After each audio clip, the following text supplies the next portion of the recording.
Hello everyone. Welcome to success with Rai academy. जैसा कि thumbnail आपने देख लिया है कि यूपी पीसीएस की वैकेंसी 2021 की आ गई हैं और इस बार 400 प्लस पोस्ट हैं। और जहां तक की संभावना है, क्योंकि देखिए ये जो वैकेंसी है इसे कंप्लीट होने में 2022 निश्चित तौर पर हो जाएगा और 2022 में उत्तर प्रदेश में चुनाव है। तो अभी तक ये मान के चला जा रहा है कि ये जो 400 पोस्ट आपको दिख रही हैं कम से कम 600 तक जा सकती हैं, और ये सिर्फ संभावना है। इसको आप सच मत मानिएगा, लेकिन ऐसा माना जा सकता है कि ये वैकेंसी 600 तक जा सकती है। अब पीसीएस की वैकेंसी जो आई है उसके बारे में कुछ जो डिटेल्स हैं वो देख लेते हैं। सबसे पहले आवेदन प्रारंभ होने की तिथि 5 फरवरी है, जो हो चुकी है, और अंतिम तिथि है 5 मार्च। और जो ऑनलाइन पेमेंट की तिथि है वो है 2 मार्च की। आप कभी भी अंतिम तिथि का वेट मत किया करिए। आप कोशिश करिए कि आप कम से कम इसको 10 फरवरी से लेके 12 फरवरी तक फॉर्म फिल कर दें, क्योंकि जब तक आप लास्ट डेट तक जाएंगे सर्वर डाउन हो जाता है, या फिर कभी कभी ऐसा होता है कि आपको आपका मनचाहा सेंटर नहीं मिलता है क्योंकि आपने फॉर्म लेट फिल किया हुआ होता है। तो इन सब चीज़ों से आप बचिए और इस फॉर्म को जल्दी फिल कर दीजिए। अब अब हम एग्ज़ाम पैटर्न की बात करते हैं तो 3 चरण में एग्ज़ाम होते हैं। पहला हमारा चरण होता है प्री, फिर दूसरा चरण होता है मेंस, और तीसरा चरण होता है इंटरव्यू। 3 चरण में ये एग्ज़ाम होते हैं। और आवेदन शुल्क की बात कर लेते हैं तो जो अनारक्षित वर्ग है या फिर आर्थिक रूप से कमज़ोर वर्ग या अन्य पिछड़ा वर्ग, इनके लिए 100 रुपये फ़ीस है। और जो ऑनलाइन प्रक्रिया शुल्क लगता है 25 रुपये, यानी टोटल फीस आपकी लगेगी 125 रुपये। सोचिए, उत्तर प्रदेश के प्रशासनिक अधिकारी बनने के लिए आपको सिर्फ 125 रुपये का इन्वेस्टमेंट करना है और सिर्फ पढ़ाई करनी है। उसके बाद अनुसूचित जाति जनजाति के लिए 40 रुपये, जो कि 25 रुपये के साथ 65 रुपये हो जाएगा। और इसमें जो दिव्यांग लोग हैं यानी कि हैंडीकैप फिजिकली हैंडीकैप हैं उन्हें 25 रुपये का आवेदन करना है। और स्वतंत्रता सेनानी, इन लोग के लिए अपनी अपनी श्रेणी है, आप इसे देख लीजिएगा। और इसमें आगे हम देखते हैं डिटेल। सहायक वन रक्षा, सहायक वन संरक्षक और क्षेत्रीय वन अधिकारी, इसमें आपको ग्रेड पे दिया गया है, आप इसे देख लीजिएगा। और यानी कि क्षेत्रीय वन अधिकारी का ग्रेड पे है 4800 और सहायक वन रक्षक का 5400। नेक्स्ट है आरक्षण। आप जो नियम होते हैं वो पूरा डिटेल से आप पढ़ लीजिएगा। और इसमें आप शैक्षिक अर्हता जो है यानी कि एजुकेशन क्वालिफिकेशन, उसको देख लेते हैं।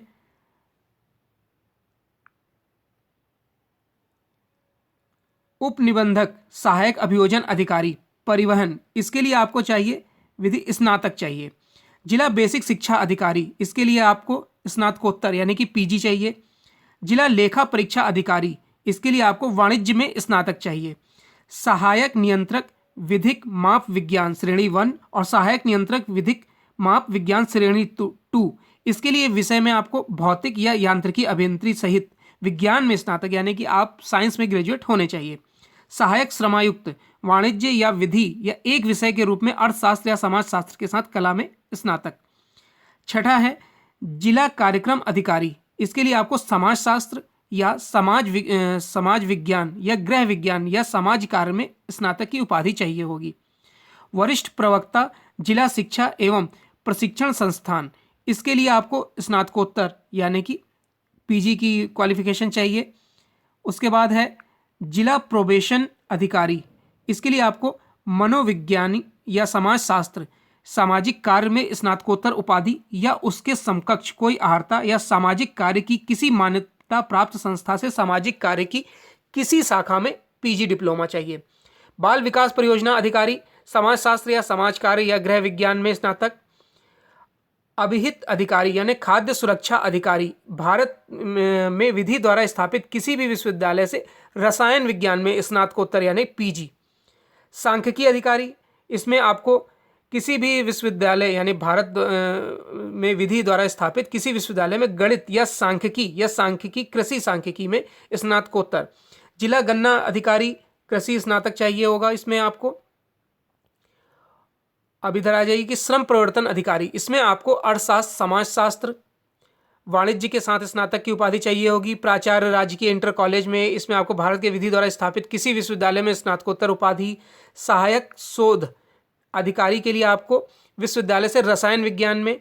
सहायक निदेशक में कृषि स्नातक 17 नंबर है। प्रबंधक में आपको MBA या समकक्ष डिग्री चाहिए होगी। सहायक भंडार क्रय अधिकारी में आपको MBA चाहिए होगा। प्राविधिक सहायक यानी कि रसायन, इसमें आपको किसी विश्वविद्यालय से न्यूनतम 50% अंकों के साथ रसायन शास्त्र में स्नातकोत्तर की उपाधि चाहिए होगा। उसके बाद सहायक वन रक्षा पद हेतु अनिवार्य शैक्षिक अर्हताएं हैं।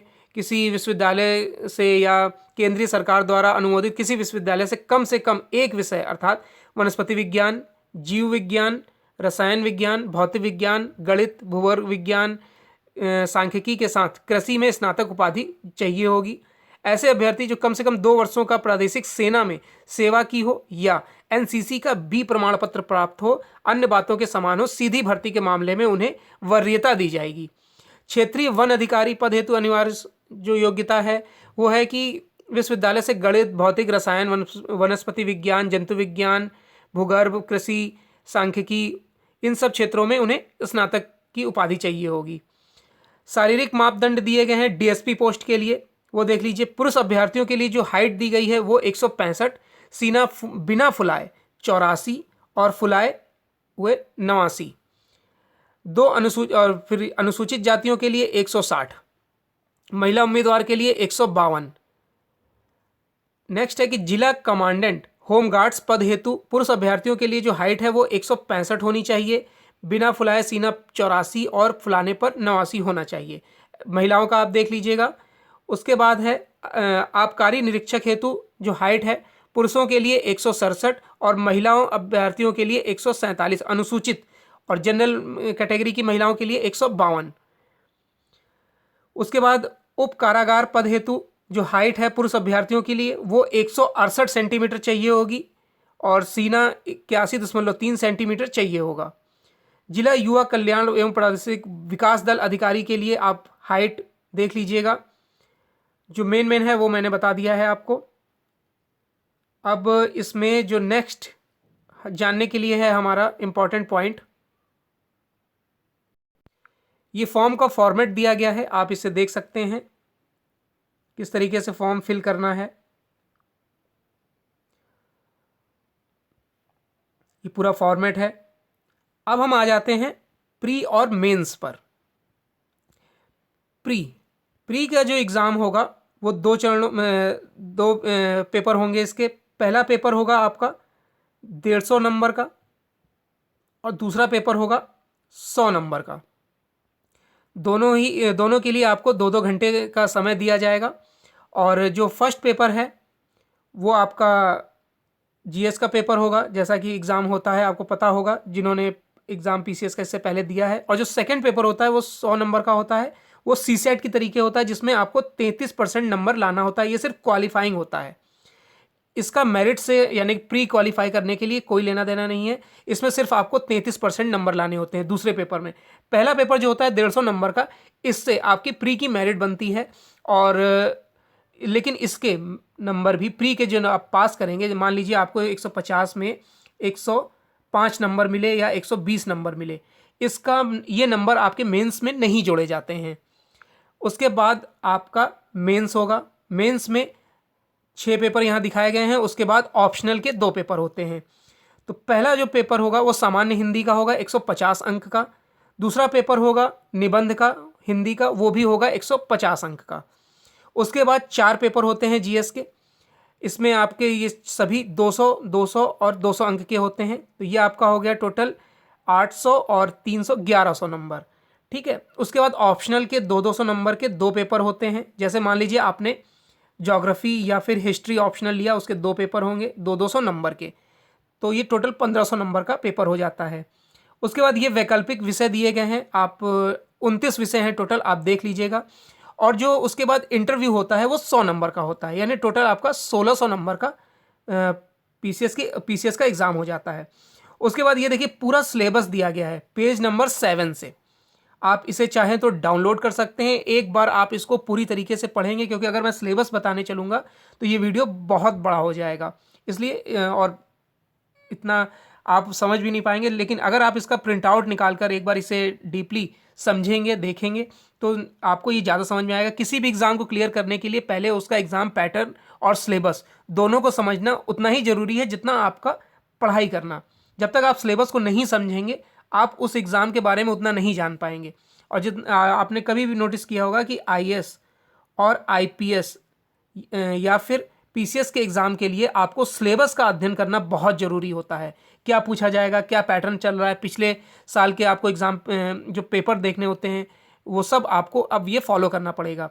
एग्ज़ाम डेट जो है वो जून की है, तो अभी आपके पास फ़िलहाल में लगभग मैं मान के चलता हूँ कि 4 महीने हैं। जो लोग पहले से तैयारी कर रहे हैं, अब उन्हें प्रैक्टिस स्टार्ट कर देनी चाहिए। जिन्होंने अभी शुरू किया है वो सबसे पहले एनसीईआरटी को कंप्लीट करें। ये सिलेबस को लेकर और किस तरीके से तैयारी करना है, इसको लेकर और भी वीडियो आपको यूपी पीसीएस के इस चैनल पर प्रोवाइड किए जाएंगे। अभी फ़िलहाल में ये नोटिफिकेशन है और का वीडियो है, और अब मैं कोशिश करूँगा कि आपके लिए ज़्यादा से ज़्यादा यूपी पीसीएस के वीडियोस प्रोवाइड किए जाएं। और अब आपको भी मैं उम्मीद करता हूं कि आप 10 से 12 तारीख तक या 15 तारीख तक यूपी पीसीएस की जो भी लोग तैयारी कर रहे हैं वो फॉर्म फिल कर देंगे। और भी एग्ज़ाम आने वाले हैं आपके आरओ एआरओ, तो ये एक श्रृंखला चलेगी यूपी पीसीएस उत्तर प्रदेश अधीनस्थ सेवा चयन आयोग की। क्योंकि 2022 में जो इलेक्शन आने वाले हैं उससे पहले ये सोचेंगे कि कई एग्ज़ाम कराकर उनकी जो चयन प्रक्रिया है वो कंप्लीट कर दी जाए। तो आपके पास ये सुनहरा मौका है जिसे आपको गंवाना नहीं चाहिए। और मैं कोशिश करूँगा कि आपको ज़्यादा से ज़्यादा वीडियो मिले और आप अपनी पढ़ाई पर भी उतना ही ध्यान दें जितना आप अभी तक दे रहे हैं। अगर नहीं दे रहे हैं तो ज़्यादा से ज़्यादा समय पढ़ाई को दीजिए। आई होप आपको वीडियो अच्छा लगा होगा। वीडियो देखने के लिए धन्यवाद।